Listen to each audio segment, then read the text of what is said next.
All right. Welcome, everybody. Rachel and I are back for another Wednesday webinar. And today we are going to discuss a super exciting topic, how to host and have a super successful in-store webinar. We've got a lot of good things to share with you today and hope you find this super valuable. To kick things off, my name is Blake Powell. I'm a senior sales and training account manager here at Broadlume. Been with the company just over a year and a half, and super excited to be here. Rachel? Hi, I'm Rachel Berlin. For those of you that don't know me, I am also a senior account manager here for the FSU program at Broadlume. I joined the team about 4 months ago and also head up the Women of the Flooring Business Group. And we're super excited to talk about this topic with you today. Rachel, you want to kind of go through the agenda for today's webinar? Yeah, absolutely. So today we're going to be talking about hosting a grand opening or maybe a reopening for your showroom. So we're going to talk a little bit about how that timeline might work, what works best for planning, some social media examples, ideas, tips and tricks, some ideas on giveaways that you can do with your showroom and your staff for those participants and people that are going to be at the event, and some things that you don't want to forget at the end. So we'll kick it over here for how we get started with this grand opening event essentials. Perfect. And quick little reminder, please use that chat section to put any questions, comments, ideas. We've got our team moderating that, and we can't wait to get to that at the end of this structured webinar. So obviously, having a grand opening or a grand reopening, or let's say even a private sale, designer event, realtor event, is easier said than done. It's not just like, yep, let's have an event and here's the date, let's do it. Rachel, what are some tips, some things that store owners or managers need to take into consideration when trying to tackle an event like this? Yeah, we want to talk about, how planning is really a must when it comes to these events. More time is best when it comes to just starting the brainstorming with your team. We want to make sure that everybody on your team is involved, everybody has a part. So delegating those tasks is going to be super important, just to kind of make sure those that have certain skills or strengths and areas, they can work on getting quotes perhaps for food and beverage. Just everybody having their thing that they're going to take care of on leading up to the event and then the day of the event. So then, of course, that's going to require meeting periodically. That's going to be, I would say, if you're going to start this planning process, meeting monthly, just to make sure you're kind of hitting those deadlines and those, the information is being passed along to the team. And really, like you said, getting your staff to buy in, having this event being successful. The staff really has to get excited about it too, and just kind of pumping up the event for everyone involved. And then just on that day of, and probably the week leading up to it, making sure you do a walkthrough, making sure the store looks as great as it ever has, walking outside your showroom to make sure that opening the door is going to be just as grand as the entire event in itself. But yeah, planning ahead is a must. Yeah, I think it's super important to have somebody that owns this event, that is accountable for kind of making sure all the pieces fall together, but it shouldn't just be on them to do everything. So I love how you kind of said, make sure you delegate some tasks. So have that, pre-planning kind of get together with senior leadership or whoever's going to be involved, who's ever got connections, and just kind of have some ideas. You want to start thinking about the date. When are you going to actually host it? Are you going to, and we'll kind of get into this here in a second, but are you going to cater food or bring in a food truck? It shouldn't be all on one person, but that one person should make sure that things are moving along, and getting things dialed in. Absolutely. All right, so let's jump into a suggested timeline. I think we want to take a moment and state that you can never plan too early for an event like this. This is just some structured insight of stuff you should take into consideration early on and stuff that you can do as you get closer to the event. And the biggest thing is, what's your budget? Is it kind of something where you're going to go all out because you are doing a grand opening and you have a larger budget because you really, really want to go all out? So take into consideration things like that. What else, Rachel? Yeah, so when it comes to food, entertainment, you can definitely go on the lower end if you want to just, have some music playing in the background. You can have some people put together food. But that's going to really require knowing a little bit more about how many people you expect to be there. So determining that main objective, maybe like your target audience, who you're going to be inviting to the event, and all the things that come into really like goals of the event itself. And then it comes to marketing. So marketing is going to be important when it comes to the collateral that you're going to be presenting to potentially the guests that are going to be there. Maybe people that have never even heard of your showroom before. Flyers, social media, different email posts, things that are just really going to promote the event. So keeping those things in mind is going to be important 2 to 3 months before that event and even before that, just to kind of get those brainstorming ideas going.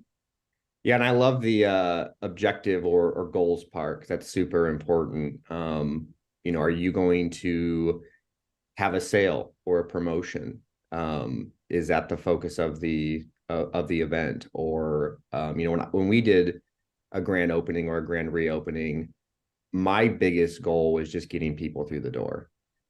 Yeah, it's great if you have some sales, but essentially just getting as many people to step foot into your showroom just to see what you have to offer. That I think is key. For us, we were in a commercial district, but we had a beautiful showroom. It was kind of a drive-by location. And so I would hear all the time from customers that came in for the first time saying, "Oh, wow, this is beautiful. I had no idea this was here." So just getting people to come in and say, as many people as possible to say that. So Yeah. when they are interested or want to tackle a project, they know, oh yeah, I'm going to go to ICC or I'm going to go to this store because it's beautiful. I know they're going to fulfill my needs and complete the project for me. Right. Yeah. And I think it's even, a step beyond that is the people that come to the event, they have their own circle of friends and family as well. So maybe, this person attends the event, but when they hear one of their friends or family members say, hey, I really need to get new flooring for my, lower level rec room, they're going to be like, oh my gosh, I was just over at, ICC and they had this grand opening and their showroom is amazing. So-and-so helped me, we got to see what they had to offer. And, that sphere of influence is really, really important as well to consider. Yeah. And I think it's great. Like you mentioned, you really want to hit, in my opinion, the 3 channels of past customers that you've done work for that you want to show, hey, this is the new us. This is our new showroom. Come check it out. To me, I feel like those are the biggest wins because they see that growth. They see that change firsthand because they've been in your showroom previously. Obviously, your current customers, make sure that they're invited to have a good time. It might help seal the deal even more. Even just as a thank you, like, hey, you're already doing business with us, but come to our event. We'd love to get you some free food, some giveaways, just have a good time. And then obviously prospecting of, like we just alluded to, showing those potential customers and their referrals that this is the place to be for all of your flooring needs or paint, cabinets, countertops, whatever you offer. That's the place to go to. Definitely. So moving on to, some other ideas with food and beverage, of course, entertainment and giveaways. Now with food and beverage, as we mentioned earlier, you certainly can have your staff prepare the food and do it the least expensive way possible. But catering and bartending needs are going to be something to consider as well, especially if you want to make sure that your staff is able to answer all the questions that are coming in and then they don't have to worry about refilling and doing all those other things. And of course, everybody loves free food. It's always going to bring more people into your showroom. But having that taken care of and having that catering and bartending scheduled and having people in place for that is really important. Yeah, 100%. And going back to the planning stages, you know, if you're going to do a food truck, which I think people love, you obviously want to get in touch with them as soon as possible because they have schedules and calendars that fill up as well. So you want to make sure you say, hey, here's our event. Are you free? Please put us down. Obviously, get costs and stuff associated with it. So you have a realistic idea of what to look for. And then things like bartending. You know, who's going to serve what are you going to serve? Is it going to be beer and wine? You're going to have mixed drinks? Who's going to be the bartender? All that stuff is super important to think of ahead of time. So you're not just day of like, oh, who's going to be serving drinks and food to people? And I think too, the cool thing is depending on your budget, you know, if things are tight, we are in a slowdown. We talked about that a couple of weeks ago, and you don't necessarily have the budget to splurge on fancy catering or food truck. I agree with what you said. You want your salespeople and your team members engaging with the people that are there and kind of helping, you know, be brand loyalists and show face for you. But if money is tight, I think you can absolutely find somebody who maybe likes to smoke a pork shoulder or can just do hot dogs and burgers on the grill. Like you said, everybody loves free food, whatever it is, but you can kind of help still give a great experience depending on your, you know, budget constraints. Absolutely. Yeah, that's a good point. And then, you know, going into the entertainment side of things, it's one thing to have everything inside of your showroom. But some other ideas that people have done before is, you know, having maybe a DJ come in, maybe having a live band. I think that's going maybe a little further than most people, but maybe you have somebody that's really musically talented on your team or a family member. And then also I've had others that, you know, they actually talk to their local radio stations. And they had somebody do a live remote all day long while they had their grand opening. So, you know, that music was playing throughout the day. The DJ or whoever was there at the live remote was able to kind of promote the event from within. And that also is really good entertainment or actually other promotion for people outside of, you know, what you're doing personally. The radio station can also start to promote you. So it's kind of a dual purpose there. But also having some games maybe for the kiddos that are going to be attending. Most parents, if they're going to be there, they might bring their kids there. You could have like maybe some bag toss, maybe other, you know, we had a putting green that if you know, hit a hole in one, you got a percentage off of your flooring purchase. I was like, that was a lot of fun. And we kind of made it a little challenging for some of the people. And, you know, it just became a little something else for those that are attending to do, you know, besides just looking at flooring. So. No, I love that. Especially the putting idea. Stuff that I've heard too that's worked well is like balloons with offers inside. So this is more like focused on offering a sale, but after your purchase or you sign your estimate, you get to pop a balloon, and then there could be anywhere from, you know, 10 to 50% off. And so whatever that estimate was that they just signed, you know, they could get up to 50% off. So just kind of like that excitement of, you know, what am I going to get? Definitely. And then giveaways. I love this. And you can be really, really strategic here. Reach out to your supplier reps. Say, hey, we're doing a grand opening. It's 3 months away, 2 months away. I know you got budgets for this kind of stuff. Is there anything you can help out with? Whether that's a $10 Starbucks gift card, a bottle of booze, maybe even some of, you know, I've had a company give us a Yeti cooler with some stuff inside of it, or gift baskets, things like that, tickets to a local baseball game. Literally anything is up for grabs. And not only that, but be strategic with how you do those giveaways. So obviously, like we've been talking about, we want to get as much people as possible in your doors to see your beautiful showroom, but it's also nice when you can keep them there for a while as well. So if you've got a 2, 3, 4 hour event, do things like every 20 to 30 minutes giveaway. So we'd Mhm. have music playing in our showroom. I'd kind of cut the music, hop on a microphone and say, all right, we're going to do a giveaway for a $25 restaurant gift card. You have people put their information and get a ticket when they come. So you can obviously track who came, way to generate leads. But then also you can give them a ticket and basically just pull that out of a bucket. That way it keeps it fun. People are excited. I think that's a great way to keep people engaged and stay there and not just pop in and leave. Absolutely. And I think it's kind of fun too to do like a grand giveaway, like at the end. So Yeah, like must be present to win type of thing so that people do stay the whole time. I've seen giveaways of like, a Traeger grill, like something really I that want people that. want to, yeah, right. I want Yeah, that let's go. too. That they're actually going to stay there for the whole event. So yeah, great ideas. If you have any ideas, please put them in the comments. We really look forward to the engagement and things that you've done to really make your events, if you've had one before, successful. Yeah, moving on. Now we're kind of getting into crunch time, a month before the event. Obviously, your guest list is super, super important. I highly recommend finding some way to have a RSVP type of Mhm. section so you can track how many people are registered for the event. I feel like that helps with forecasting, obviously, for food and things like that. You don't want to have so much people, you don't have enough food. But I think that's super important. Also, to make sure that your employees are wearing branded gear.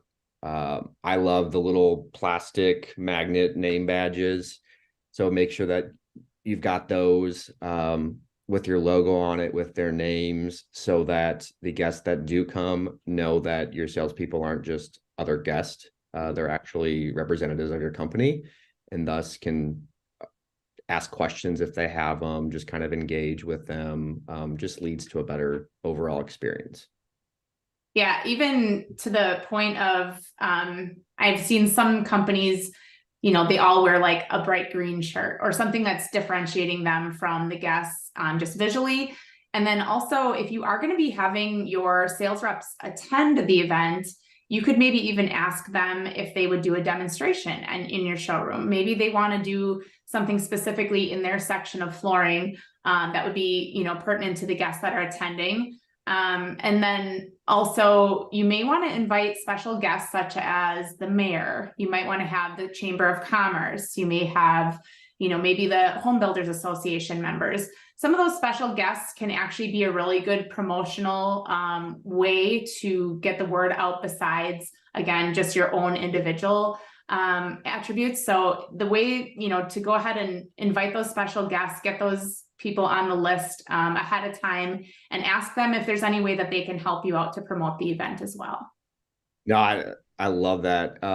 Yeah, and let's say you get your builders association to come in.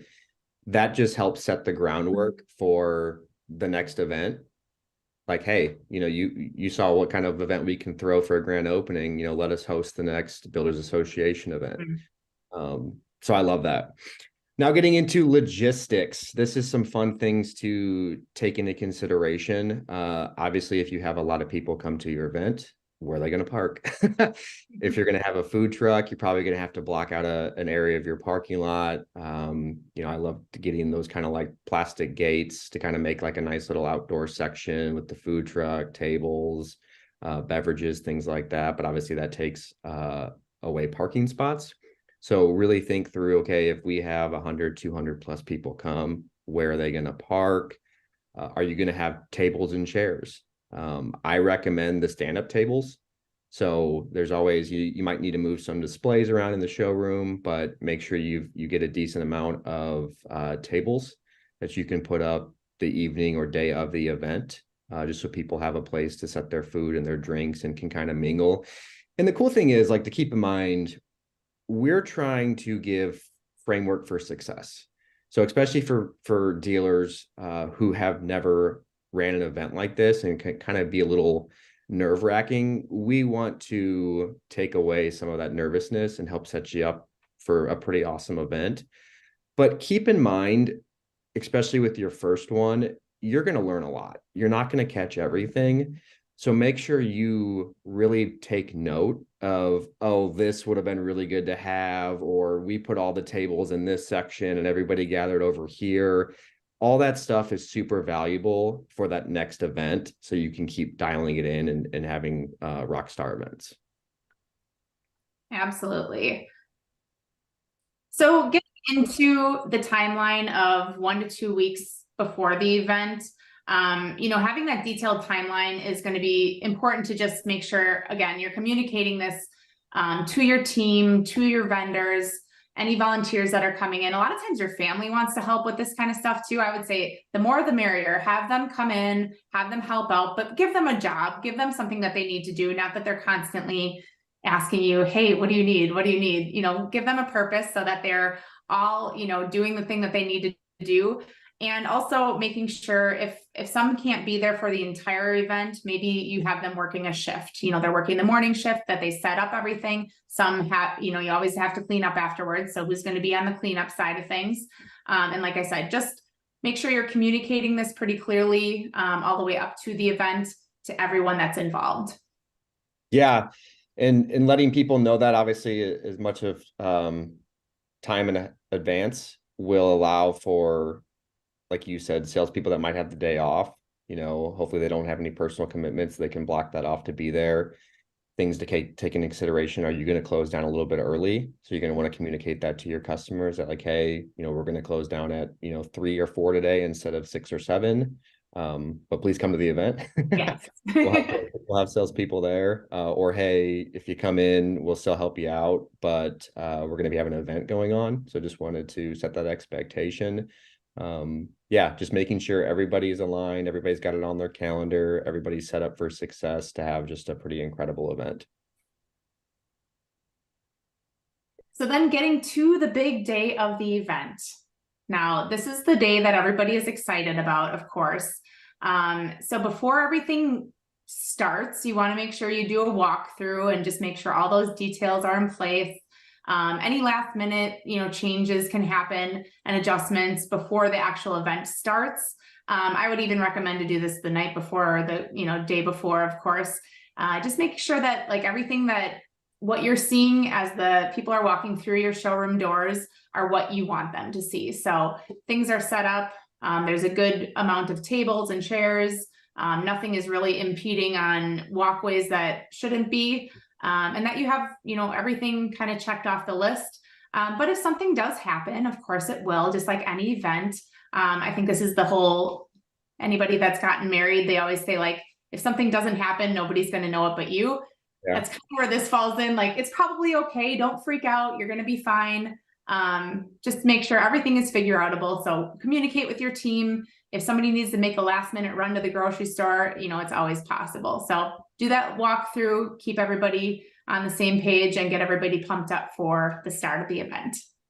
Yeah. And even the night before or the day of, block out some time, send a calendar invite to your team saying, hey, this time is going to be dedicated to cleaning. Mm-hmm. Making sure all those display racks look perfect. There's no loose samples. If any displays need to be moved, which ones, where they need to be moved. Like you said, at the day of, you're probably gonna have to go get, bags of ice and maybe even the alcohol. So again, who's gonna be delegated that task? Make sure it all gets done. Coolers, are you gonna have people bring in their coolers, or do you have enough coolers? Maybe in the back that you could use. Trash cans, that's always a fun one. Always scurrying through the warehouse to find trash cans in the back that you can make sure people have a place to throw away their beverages and paper plates and things like that. So yeah, this is go time. This is getting everything laid out. And then, if anything pops up like, oh, we actually are missing a couple trash cans or we need more ice, you can get it knocked out before the actual event and not be doing it because someone's bringing it to your attention during the event. Right. Moving on to social media examples. And just a side note, Alex Whitner and Jeff Bieber on our team on the marketing side did a webinar a few weeks ago about social media best practices. Super insightful. everything that they went over absolutely applies to this. This is just obviously focusing on the topic of a grand opening or a private sale event. So definitely make sure you watch that. That will further kind of help you with this. We are not going to spend too much time on these slides. The marketing team put together a beautiful resource for walking through 12 weeks of what to post prior to the event and obviously leading up to the event. This resource guide is going to walk you through what to post on the social platforms of Facebook, Instagram, and LinkedIn. So if you are interested in getting your hands on that valuable resource, please leave your email in the chat section and just say, please give me the resource guide. So we're going to go through some social media tips and tricks. This is some information that, we've found has been successful, and it's really just kind of creating that engaging content. So one idea that we have is using hashtags to increase the visibility of your post. So come up with something kind of fun for your showroom, your area, maybe locally, and you can definitely encourage the people that are attending to use that hashtag. Maybe tell them that they'll get an extra ticket in the giveaway basket if they post on social media or something like that. So just different ways to kind of get that engagement going. And then also you can consider, running some social media ads. Maybe that's going to get your reach out to a wider audience. Kind of your specific target audience of your ideal client.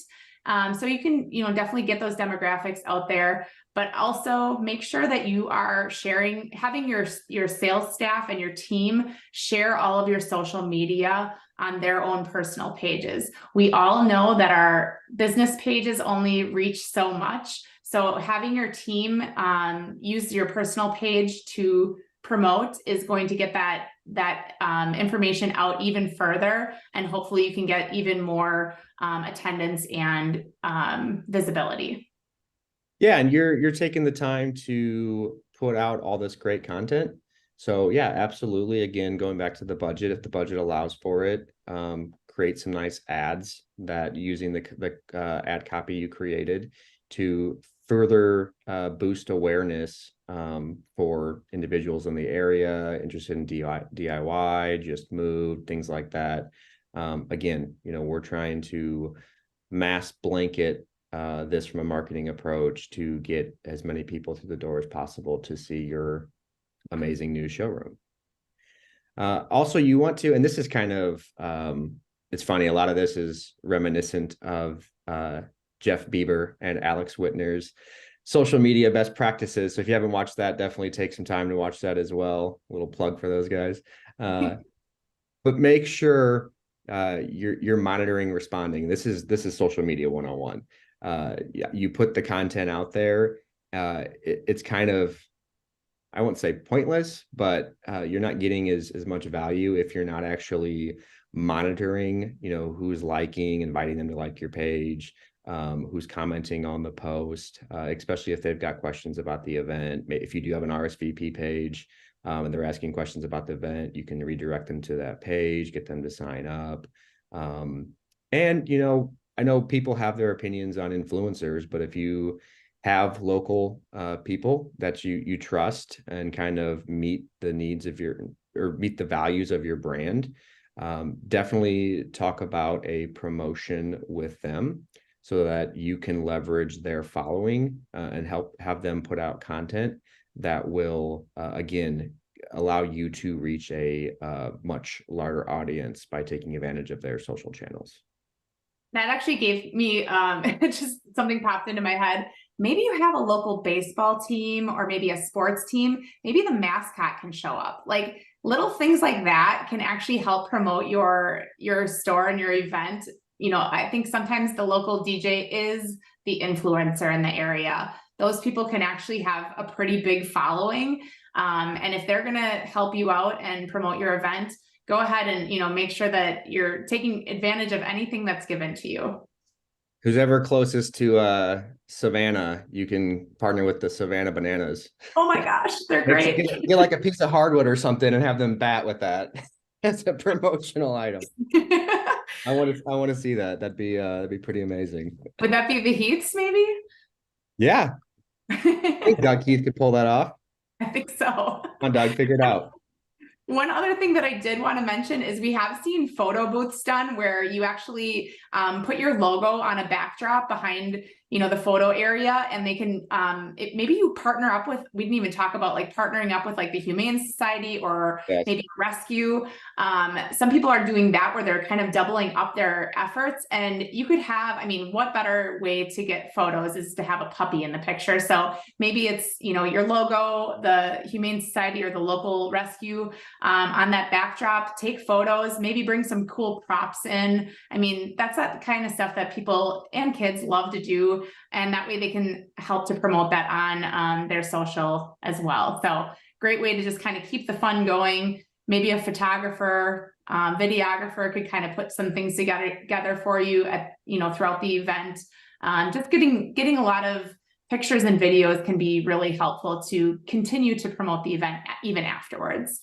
Yeah, excellent point. I feel like even if you had like a nice kind of custom printed sign, going back to, we talked about custom hashtags, saying do a separate raffle. Even if you post your photo or video from this event and use our hashtag and tag us, or check in if you're on Facebook, you're going to get entered in to win an additional prize or something like that.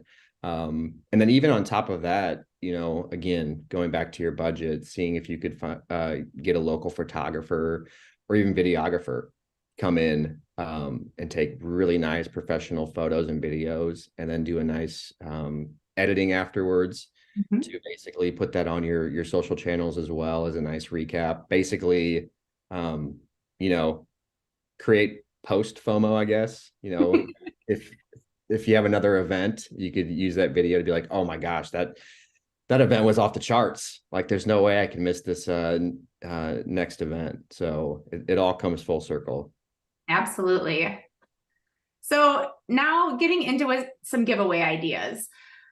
We know there's a ton of them out there. And as we talk about this, you probably have a ton of ideas that you can consider. These are just a couple that we came up with. Again, we'll have this in the PDF as well. So of course, pair up with your local businesses, anyone that is around you in your local area. Let them know, first of all, invite them to your event, but also ask them if they would be willing to do anything. You could also, get some vendor supplied giveaways. They are full of swag. I mean, if you ever talk to any of your vendors, they probably are more than happy to offload a bunch of stuff to you. So go ahead and talk to them about any kind of giveaways that they can help. They're going to be happy to have their branded, whatever it is, in your showroom and giving it away to many, many people. What else do you think you've seen that has been successful, Blake? I think TVs are played out. TVs and Yeti mugs. I think those are played out. I'd probably stay away from those, as our previous owner at the retailer, said, with our clientele, if they want to buy a TV, they just go buy it. They don't need to win a TV. Same thing. I feel like everyone opens a cabinet door and has way too many Yeti or Yeti knockoff mugs. You have too many? My wife would say no. As I'm drinking out of a Yeti. No. Hey, I'll cheers you there.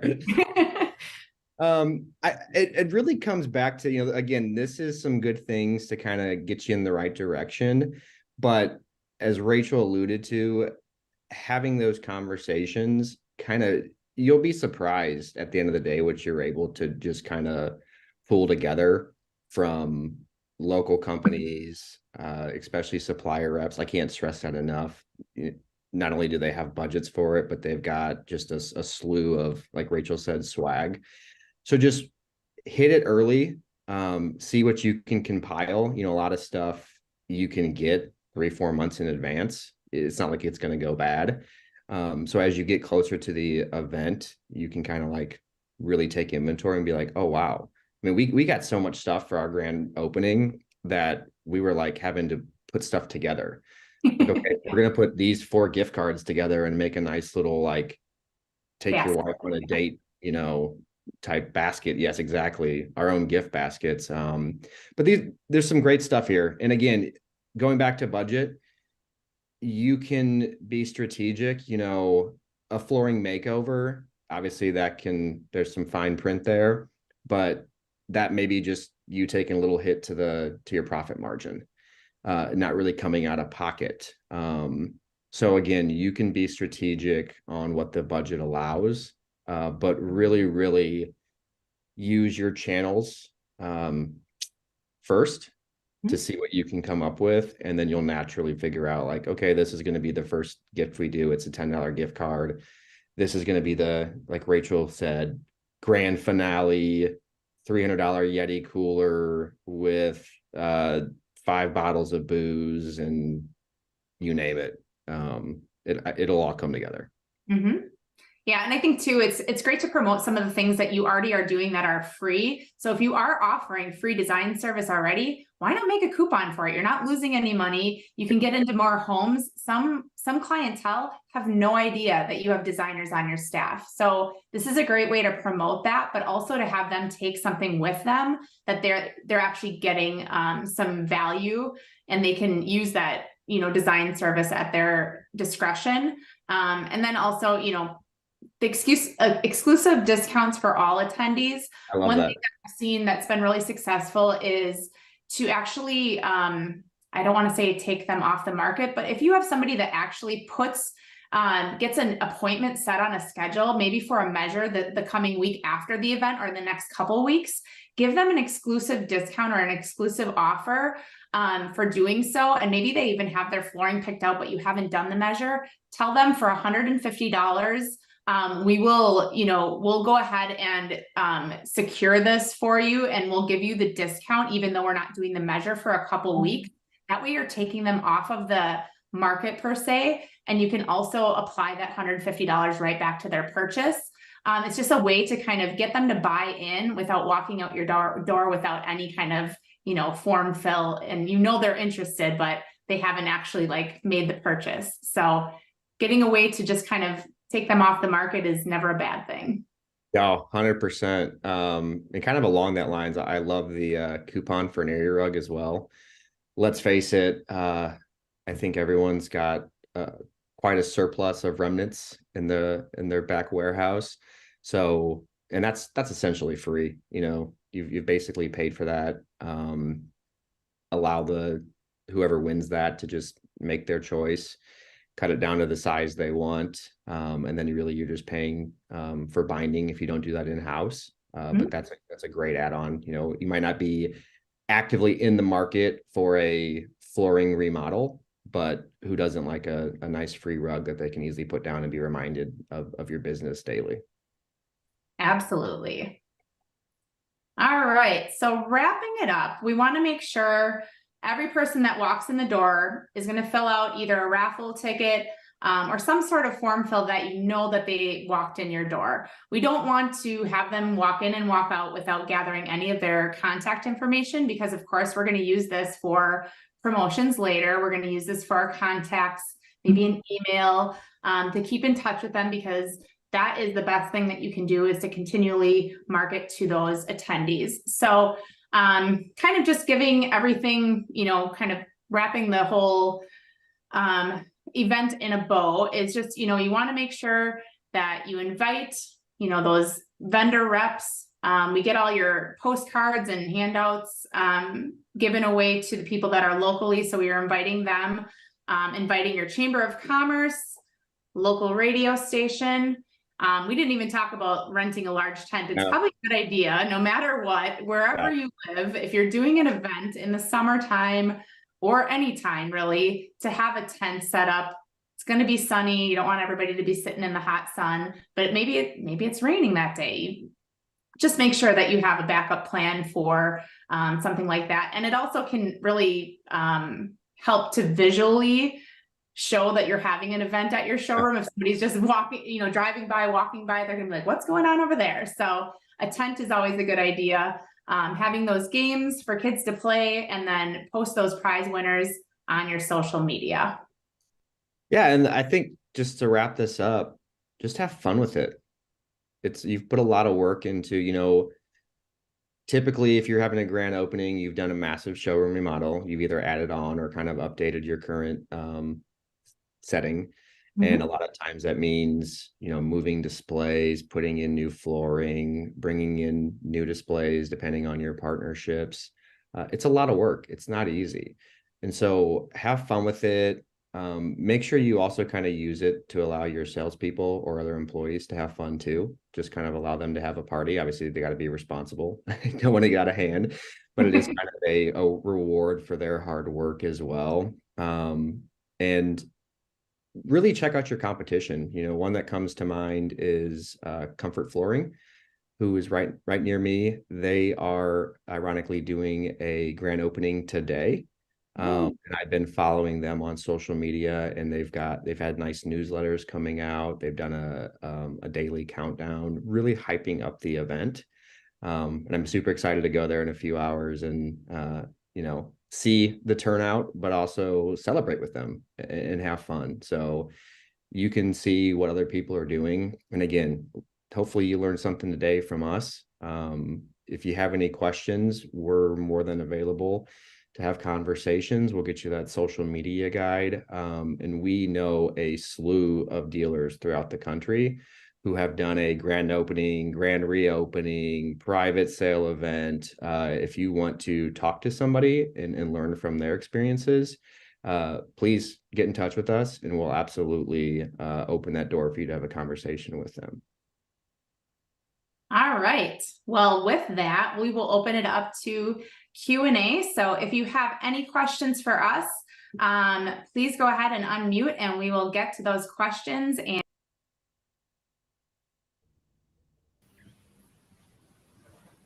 all right, well, jumping the gun because we're so excited to get in here. But again, got to give Rachel and Blake an awesome round of applause for a killer time, walking us through all the amazing ways to make your in-market events stand out. So we have a slew of questions. The chat was popping for today's conversation. So instead of me talking, let's get into them. But first off, Blake, Rachel, killer job once again. If this is the encore, I think it's almost time for the trilogy. So we'll figure out another fantastic webinar, some information on. So the first question we have is from Mr. Jason Trim. And his question here is, what local advertising would you suggest? And in your conversation, you talked a lot about different ways of generating awareness. And I would almost slightly adjust this before I kick it over to you guys. And this is just the way that I sort of like to split these things out. I think it's not just advertising where you have to spend money, right? It's also the marketing aspect as well. You can get the word out without necessarily always spending money into it. So on your guys' side, we're going to start with Rachel and then Blake. Got to figure out, who goes where, reverse image. So, Rachel, what would you suggest to help get the awareness out for these local events? yeah, I think that's a great question, Jason. It can come from a couple of different areas. One of the, we had mentioned earlier, the getting out to the businesses that are really close to you, I think is going to be one really great way to do some local advertising. I mean, that's like face-to-face, speaking to the people and saying, hey, we're going to have a grand opening. You are our neighbor. We would love for you to be there. Please, would you hang up our flyer? Things like that. I think you could probably put a banner up if your local area is open to that. Some places may not be quite as open to being able to put a banner up before the event.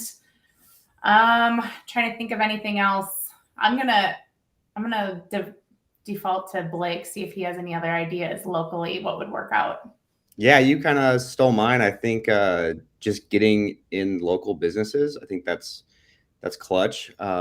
we talked about it in our slowdown webinar that you should be doing that regardless. Mhm. So why not use a nice marketing flyer as an excuse to go in, introduce yourself, and say, hey, just wanted to take some time, get to know you. Would love to invite you to our event and kind of have a deeper conversation about, getting to know you, your goals, things like that. Just that's a great way.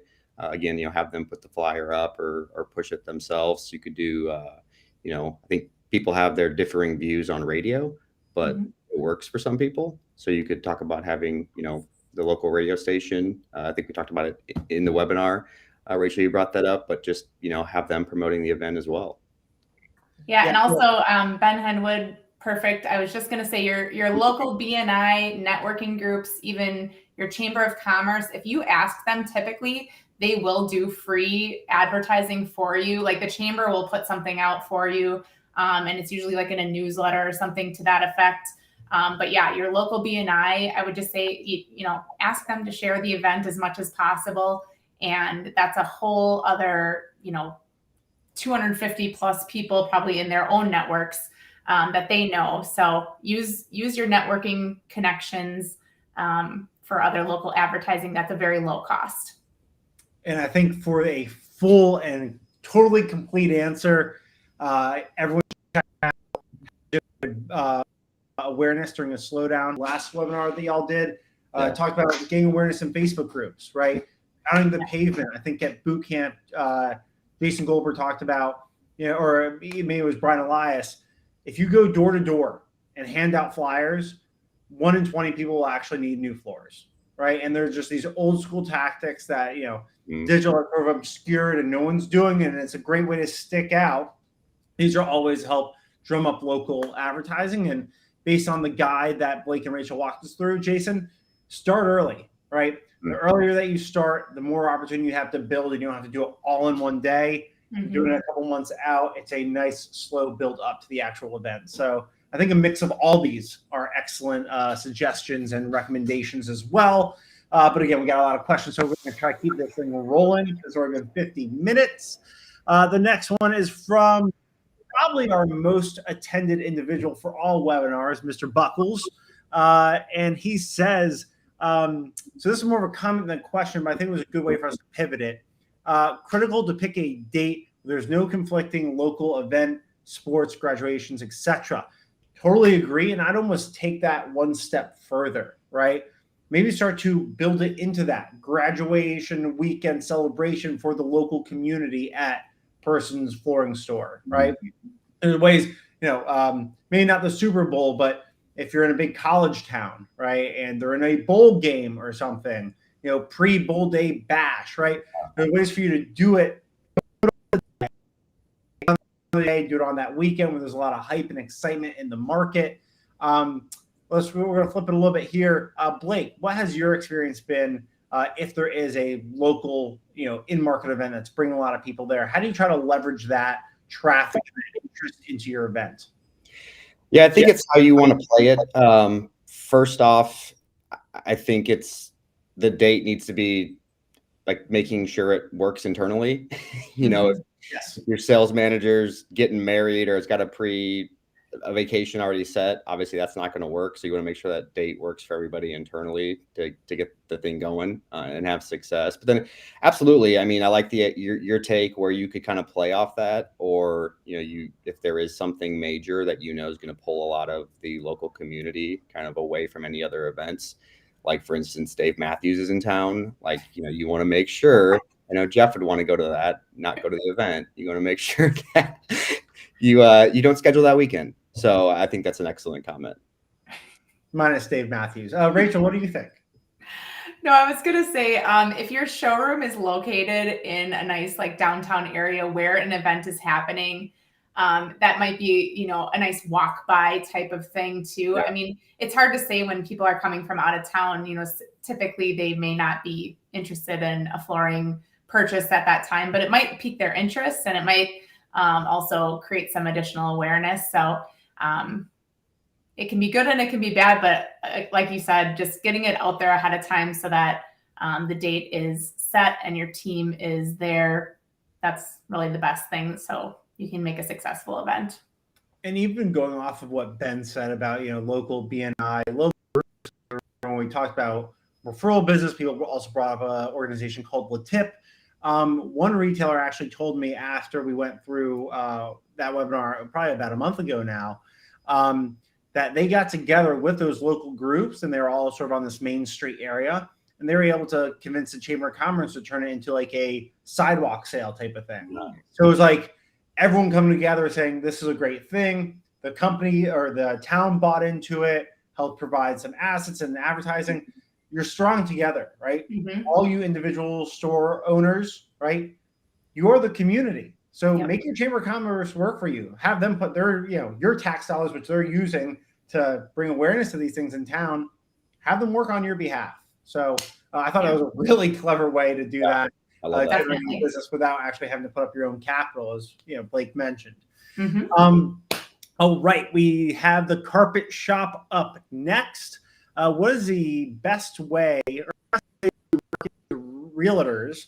I always say retailers just because in the Florida is realtors for a realtor event. Most realtor groups would like to join, require you to have a realtor license. I can't help with this one, so we're going to kick this one over to Rachel first, then we're going to head over to Blake. Rachel, any thoughts on this front? I've attempted this in a couple different ways, and I also have one of our accounts, Catherine at O'Deal's. She has been connecting with local retailer, or you made me say it, realtors. And number one, she invited them into her showroom for a private realtor event. And that way she was able to have them kind of view her showroom. But then building upon that, she actually reached out to them so that she could be a guest at their meetings. So I know that's two separate things, but inviting them in to do a realtor event in your showroom, I think just having kind of food and beverage can be, just an appealing way. Again, if you know realtors, they know everybody and they talk to everybody. So I mean, it's a great group of people to know, but really you're educating them so that they can be proponents for your company, especially if you help them in any way. They're kind of I would say, like an outside salesperson that doesn't really work for you. So if you treat them well, and if you actually, do a great job by showing them the latest, greatest fashions, typically they're going to be happy to promote you as their flooring go-to person.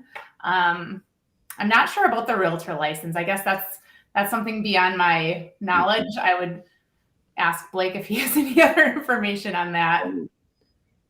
I think you nailed that. I have no experience with that either. I wonder if that's kind of a local or a state thing. But I think you nailed it. Let's face it, as a retailer, we all want realtors in our back pocket. It's like a hidden gem. They're always dealing with people. One person is typically selling a house and then buying a house. They're looking to upgrade their existing house and then to sell it, and then looking to get what they really want in their new house. I think it's the same way. Just get into different realtors' offices, have events, and we've done that with Keller Williams and stuff before. Just kind of show face, and then Rachel, you kind of alluded to it. Not only do they know everybody, but they want to be that, person who is like, I know a guy. Yeah. I know so that they can basically say, oh, yep, you got to go to X flooring company. They're going to get you taken care of for this, so that they can say, okay, like their value add just got so much better just by recommending someone who's going to do the job right. So I view it too a lot as the bootstrap marketing. Just, get out, start meeting people. Realtors are everywhere. They're always liking that. They live in bars and different fun golf courses. Golf courses. Make those personal relationships so that, that's, I think truly they want to be treated as friends, so that I feel like it just becomes natural to say, okay, I'm going to start using you or referring people to you. And on top of that, it's a great idea to continue to be in touch with them. So if you have a realtor event in your showroom, or you go to their office and do an in-person where you have all of their attention on you, it's going to be lost if you never connect with them again. The best thing to do is repeatedly kind of give them, hey, this is the newest trend. This is the color that's hot.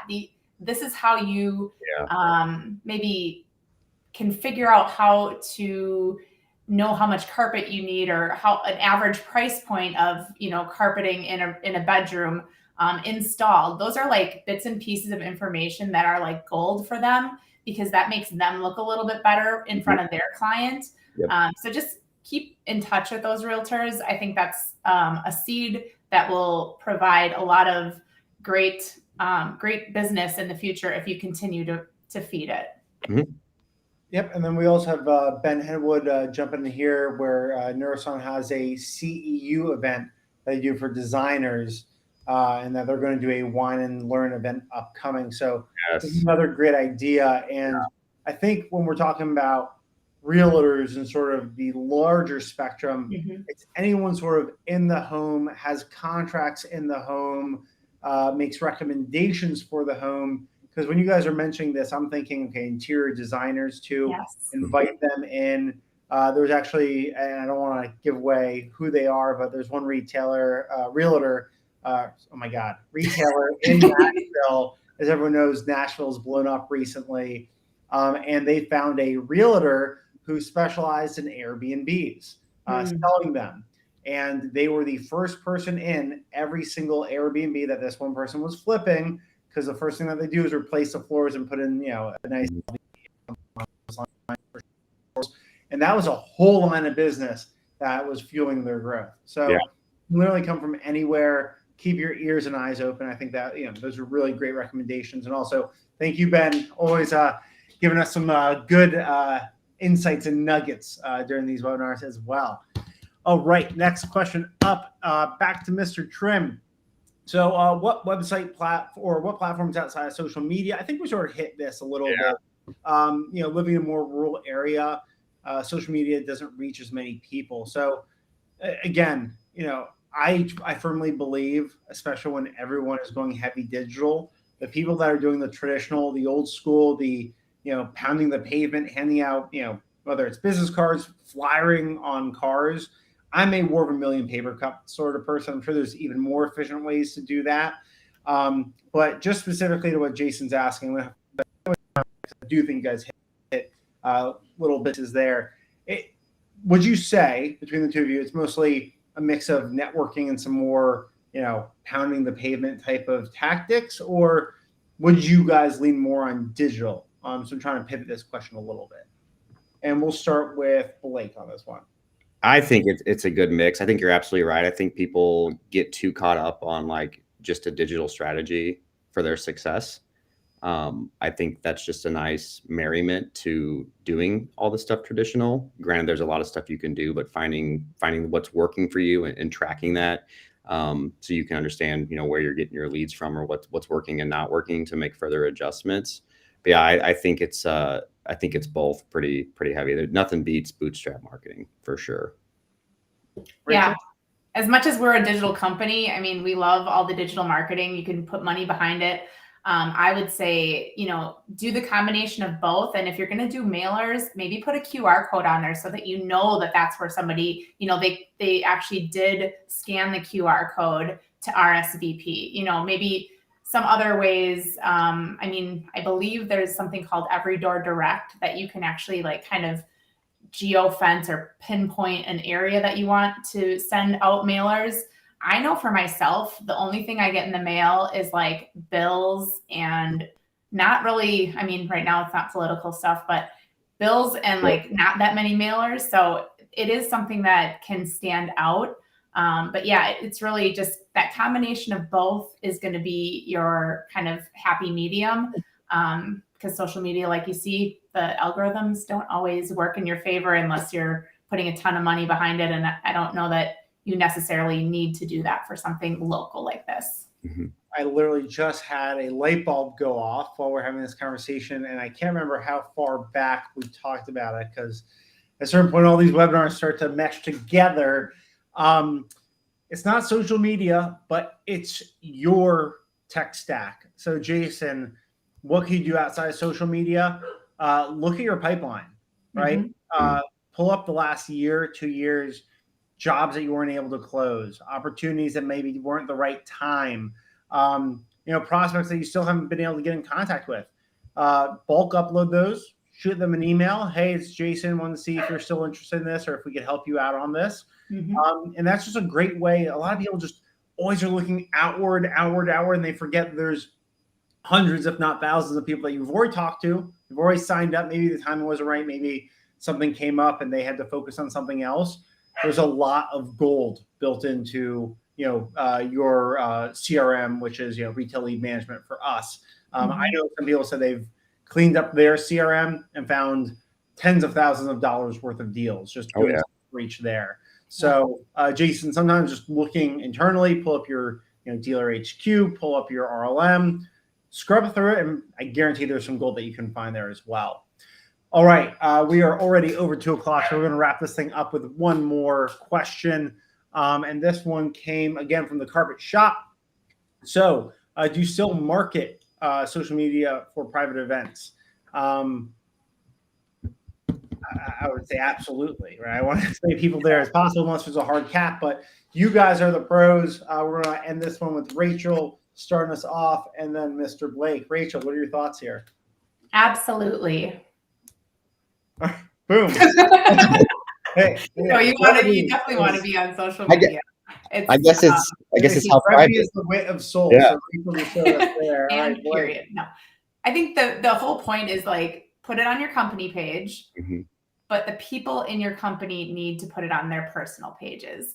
That's really the way that it's going to get the furthest. And then continue to nurture that, as Blake mentioned earlier. You have to, if people are liking it and commenting on things, just make sure that you have somebody that's watching that and also utilizing. Heck, if you want to do TikTok videos to promote your event, I think that's a great way to start on TikTok. I mean, people really like seeing people that they know, like, and trust. So show your team's faces. Show, how your showroom is kind of coming along. Show a video of, the progress that you're making on your actual showroom to make it beautiful for this event. It's fun to see that progress. And I think once people see that you are starting this event and promoting it, they're going to start following and they want to know more. So there's not really, I don't think that there's too much you can do on social. You can never do too much. Blake, what are your thoughts? Yeah, short answer, yes. I guess it depends on how private of an event you want to run. I think the blanket approach might be a little disingenuous if you're like trying to make it exclusive. So I think you could like kind of put a fun strategy, kind of like make a hidden landing page or have your salespeople say, hey, just a heads up, we got an exclusive event coming up. Like here's a form fill out or here's the information. I think that's, if anybody on here is familiar with the Stainmaster private sales, that's what those used to be. It was set up for like this exclusive, like not everybody gets invited, like I'm special type thing. And they were massively successful back in the day when the Stainmaster name was strong. So again, I think yes on social, but you could have a deeper strategy that could yield some pretty good results based on making people feel like, okay, this is exclusive to me. Yeah, and then outside of just marketing that on social media, very similar to pipeline management of the deals that you didn't close and maybe prospects you weren't able to get in contact with. The people that bought from you, right? They might have another room. You inviting them might be like, you know what? Now is the time to do the bathroom. Now is the time to get that carpet in my bedroom. So don't, I would always go wide and let the market tell you who's interested versus, we always sort of are harsher judges on ourselves when we're trying to figure out who to go after there. Go wide. If you're a great service, a great business, which we know you all are, just, put it out there. And if they want to attend, they're going to attend. But no one's going to say, don't, invite me to this event. I've never received a localized, event that I've been like, stop sending me this spam. It's nice to receive those things because like Rachel said, if I was to pop open my inbox right now, if I was to go downstairs my mailbox, it's mostly, D2C companies trying to break through the noise, bills, or, political seasons around the corner. So we know that, everyone's mailbox are going to be filled up pretty soon. Yeah, I've got one thing to add based on a comment you made. It shouldn't just be on ownership and management. Like it should be on that RSA, that retail sales associate. they're the ones who needs to be going, through their book of business, the Mhm. customers they haven't closed, and calling them or emailing them directly. I feel like that's much more impactful than like, let's take everybody's email in our system and just doing a newsletter. It's much more powerful when, Jeff can reach out and say, hey, I know you're interested in our project. Just so you know, we're having a private sale. That product that you were interested is now 20% off. Would love to get you taken care of. That's, I feel like, way more impactful. Yeah, I think there's a couple different ways to look at a private sale, and I apologize, I probably read it a little bit differently, but yeah, if it's like a private event, so like a realtor event or an interior designer event, then you want to be really strategic on who you're inviting. If it's something that's more of like the Stainmaster sale, then you're kind of going into your pipeline and looking through, making sure that those are qualified people. So, and yes to Ben. Ben just nailed it. Yes. Oh, yeah. Contest for which RSA gets the most people in. I love contests. A little healthy competition is always good. People love competitions. Doesn't matter how big, how small. We love that ability to be offered and challenged, and it feels great. When you actually complete the task. So, on that note, a very informative, super helpful webinar from again Blake and Rachel. Them, y'all. These are not easy, especially them live and dealing with the punches, random questions, and really helpful nuggets and insights. And eventually we're just gonna have to pull Ben Henwood on these with us. I was just thinking that. Yeah, he's essentially. Let's do it. We'll drink some Mountain Dew. Ben, we're coming for you. But we will be back in 2 weeks, giving you the tips and tricks how to master your online advertising. A couple weeks ago, we did the organic side. We're going to show you how to rock it online via paid, and that will be with our Julie and Joel. So we got the J's going in 2 weeks. Nice. So we'll see y'all there. Thank you. Have a wonderful Wednesday, and have a great week, everybody. Thanks.